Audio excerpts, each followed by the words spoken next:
of Baltimore, not just to Dundalk and Turner Station, but also a tragedy to our entire country. So it's great that today we're here because of triumph. A triumph not just for Baltimore and Maryland and a triumph for Dundalk and Turner Station, but a triumph for this entire country. And to really understand this moment, it's important that we think back to where we were just 7 months ago. Because 7 months ago, we stood here together, looking out over the Patapsco River, where we saw a ship that was the size of 3 football fields, that was stuck in the middle of a shipping channel with the Francis Scott Key Bridge sitting on top of it. It's a landscape that for many of us was unimaginable because I'd never seen that landscape before, because that bridge has been there since I've been born. As a state, we faced a terrible tragedy, and in that moment, we did exactly what Marylanders always do. We picked ourselves up, we dusted ourselves off, we got together, and we came back stronger.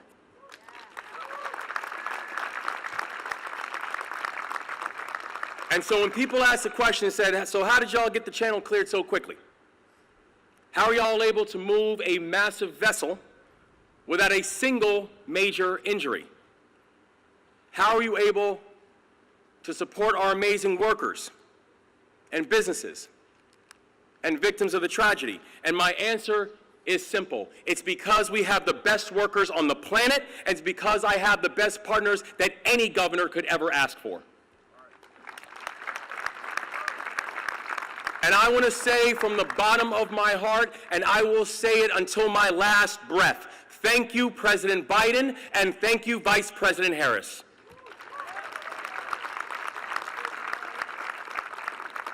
The Port of Baltimore is back, and it's better than ever because of their leadership and the leadership of so many that are here with us today. It's the leadership of our extraordinary congressional delegation, including Senators Cardin and Senator Van Hollen, Congressman Mfume, Congressman Hoyer, Congressman Sarbanes, Congressman Ruppersberger. I want to thank you all for your leadership. We're here because of the extraordinary military and state and federal leaders that made up Unified Command, who did an absolutely amazing job helping to get this city and this state back on our feet. We are here because of our extraordinary state and elected officials, including my friends Mayor Scott and my friend County Executive Congressman Johnny Olszewski. We're here because of our amazing union partners. We're here because of the We're here because of the extraordinary private sector partners who stepped up. We're here because of Marylanders all across the state of both political parties and all backgrounds who stepped up to serve because the people of our state needed it.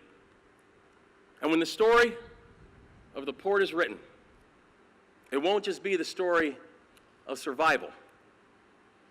It'll be the story of renewal. The Port of Baltimore is the gateway to America, and we are going to live up to that namesake.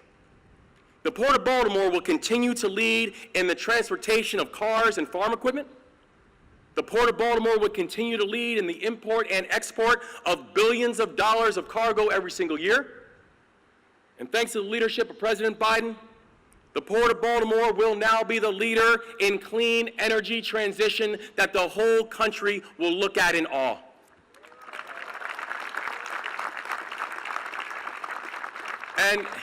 And let's be clear, this matters not just because of things like zero-emission vehicles and electrification will be good for the environment.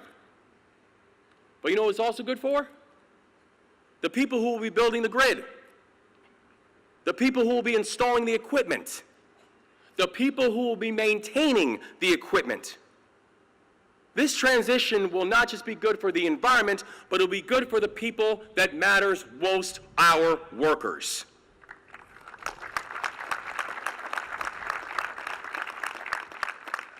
And I want to end by speaking directly to our friends from the International Longshoremen's Association.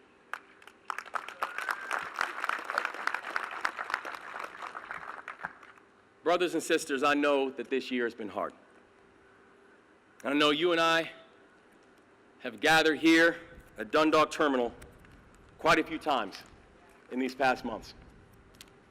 We met right here after the bridge collapsed, and we told you that this administration would have your back, that we would make sure that you got the financial relief that you needed, and that you would get back on the job as fast as possible.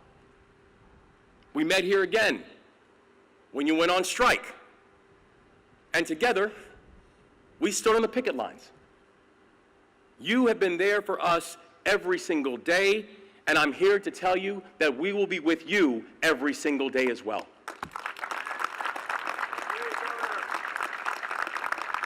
No matter the challenge, no matter the test, please know this: you have a true partner in the Biden-Harris administration, and you will always have a true partner in the Moore-Miller administration as well.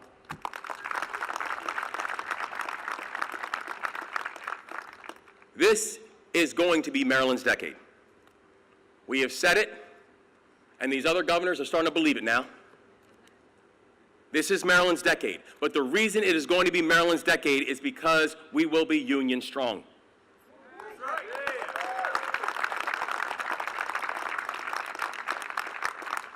And in that spirit, I am honored to introduce our next speaker. She is a port worker. She's a proud member of the ILA. She's a person who is the first and only female rubber tire gantry operator at the Port of Baltimore, so she's a history maker. And she's someone who defines what it means to be Maryland tough and Baltimore strong. Please welcome my new friend, Gwendolyn Stewart Williamson.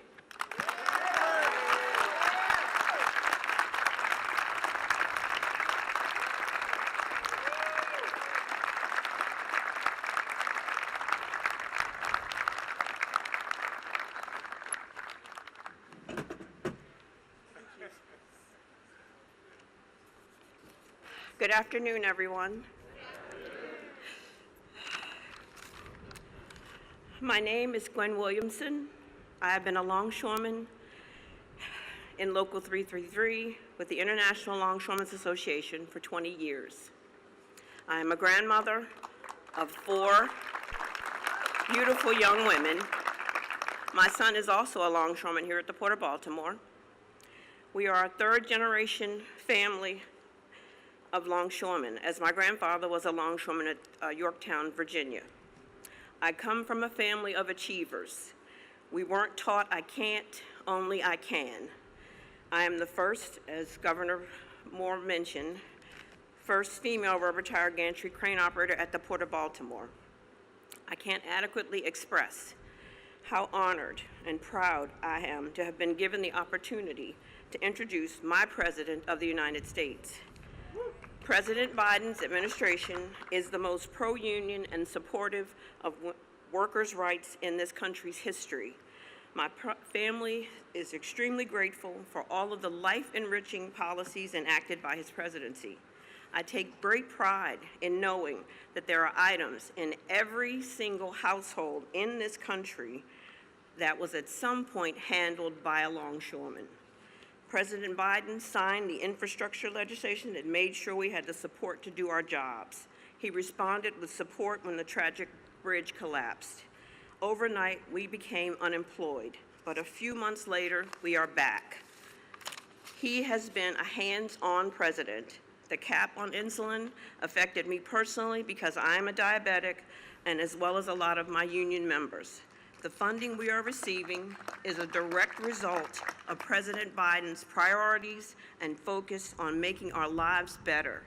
He is a good man of character. Please join me in welcoming our President, Joe Biden.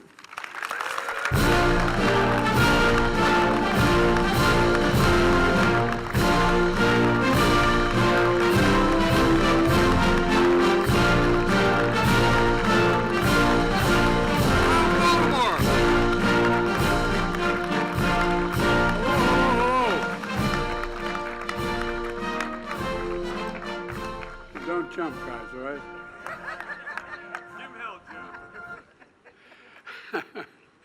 Thank you, Gwen, for that introduction. And a big congratulations to your fellow longshoremen who just won a record wage gains. You deserve it, man.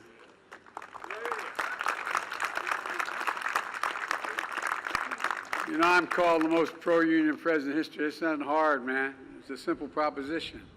Middle class built this country, and unions built the middle class. Period. I mean it. You sacrificed so much to keep America's ports open, especially during the pandemic.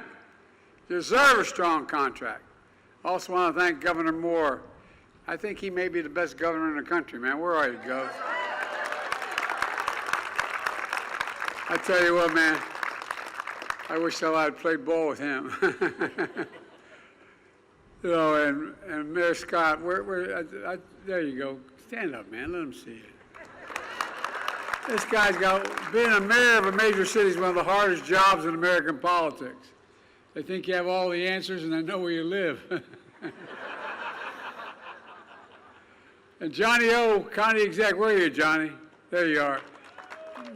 I used to be a county councilman. I think it's the hardest job in America. People think you know what you have. You don't have nearly what you think you have. You think you can solve all your problems, and when you can't, you get in trouble. And they know where you live, too, so thank you, Johnny O. Appreciate it. We look forward to seeing you in Congress next year, man.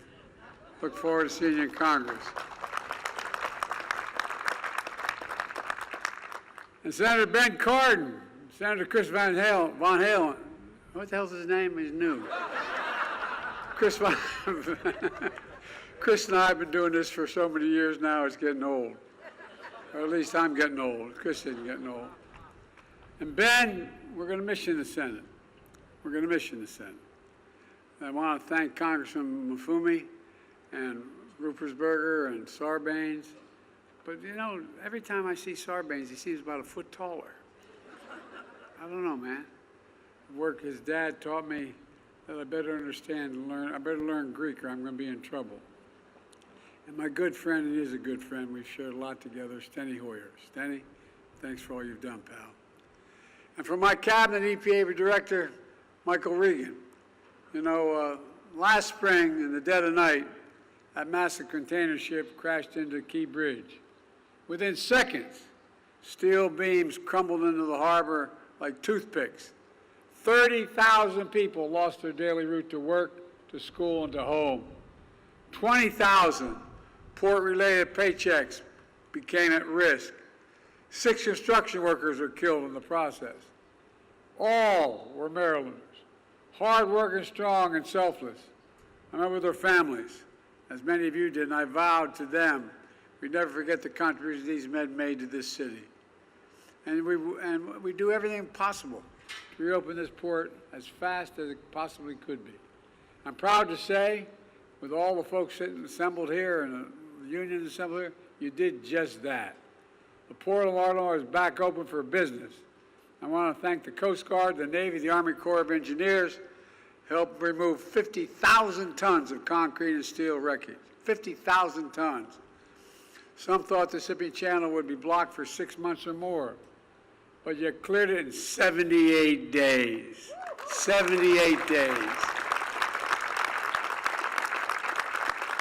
On top of this, my administration provided $60 million in federal funding for response and recovery, offered grants to displaced port workers to get paid to help with the cleanup, and teamed up with businesses to keep auto and farmer shipments moving.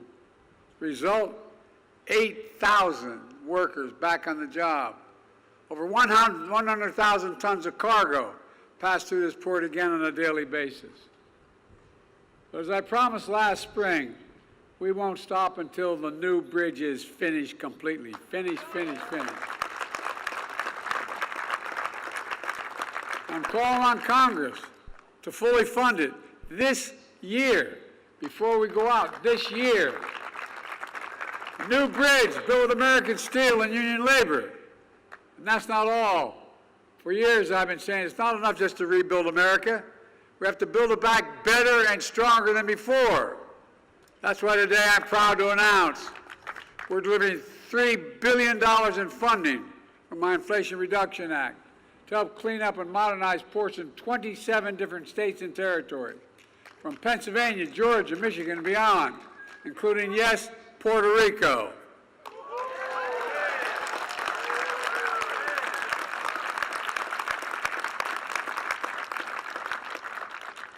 I'd like to take that guy for a swim out there. Anyway.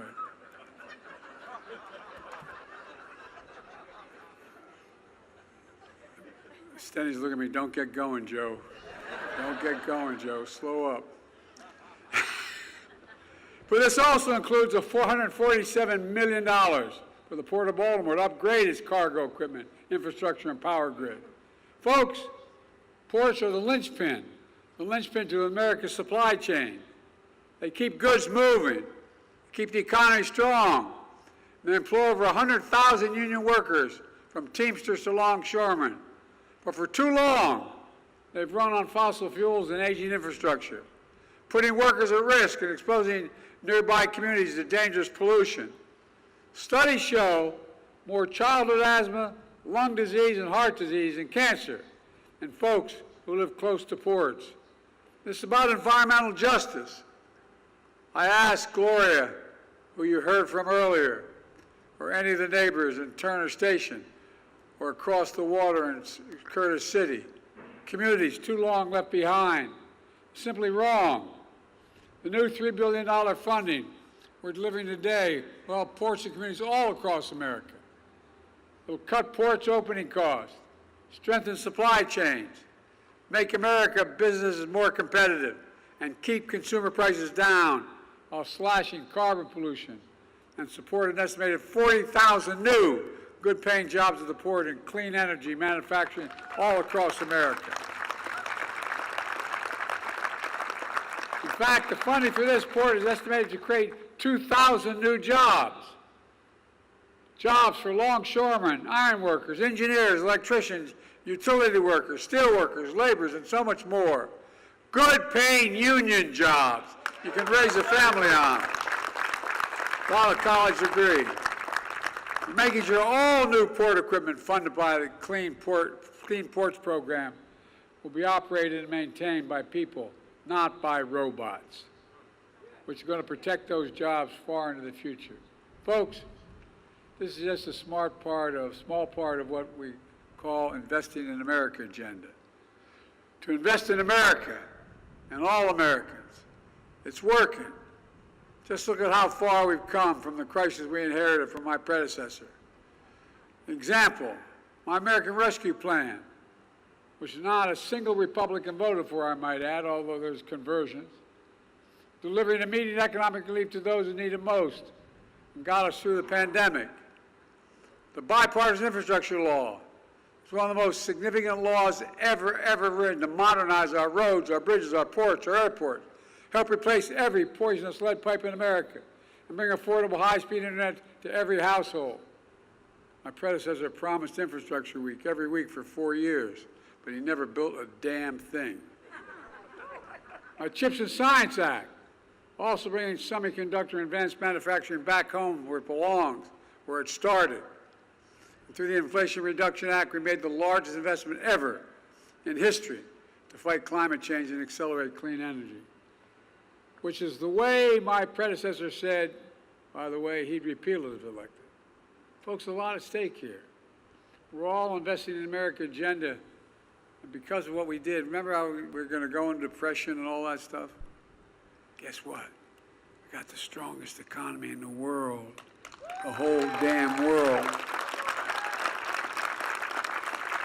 And in America, our Invest in America agenda has already attracted $1 trillion in private sector investment. $1 trillion in clean energy, high-tech factories, and so much more. Here's what it means for Maryland. So far, in this state alone, it provides $13 billion for nearly 1,000 infrastructure, energy, and manufacturing projects. It matters. For example, look at Baltimore and the Potomac Tunnel. It's 150 years old. I've walked through that. I used to commute every day back and forth from Wilmington to Washington. I walked through it. It's leaking. It needs to be replaced. It's badly needed. And thanks to the bipartisan infrastructure law, it finally is being replaced. When the project is done, it will shorten commute time significantly, increase safety, and in the process will create 20,000 new construction jobs. And that's just one example of the investment. Folks, it's clear, after years of broken promises by the last administration, Kamala and I and our entire administration are delivering for America. We created a record 16 million new jobs, more than any single presidential term in American history. Wages are up. We brought inflation down to the same rate it was before the pandemic. In fact, wage gains have outpaced inflation. Some people have more money in their pockets. Interest rates are falling. Unemployment's been this low. It hadn't been this low for this long in over 50 years because of you all. Manufacturing's making a comeback. Where the hell's it written saying we can't be the manufacturing capital of the world? Where is that written? So we're bringing jobs back home and factories home. And by the way, we've invested more in red states than in blue states. Because I said when we got elected, we'd president for all Americans. More in red states than in blue states. And those of you in Congress know that there's a group of Republican members of the House saying we got to keep this going. Because all of a sudden they're realizing how helpful it is. America once again has the world's strongest economy. Folks have filed a record 19 million new business applications since we took office. Each filing for new business application is an act of hope. Put it all together. In thousands of cities and towns, we're seeing the great American comeback story. Consumer confidence is up this month larger than ever. The economy is growing. Middle class is doing well. We're showing we're the only nation in the world that always emerges stronger from a crisis than we went into the crisis. The only one. We have to keep that progress going and growing. Let me close with this.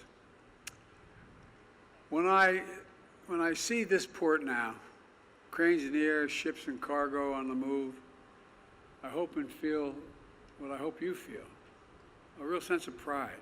I mean it sincerely. Pride. Pride in your community. Pride in our country. Pride in the capacity of our labor unions. That's what Baltimore Strong is all about. It's about pride. I know because generations of Bidens lived here since the 1850s. My dad was born here. He always told me, the true measure of a person is not how often you get knocked down. It's how fast you get back up.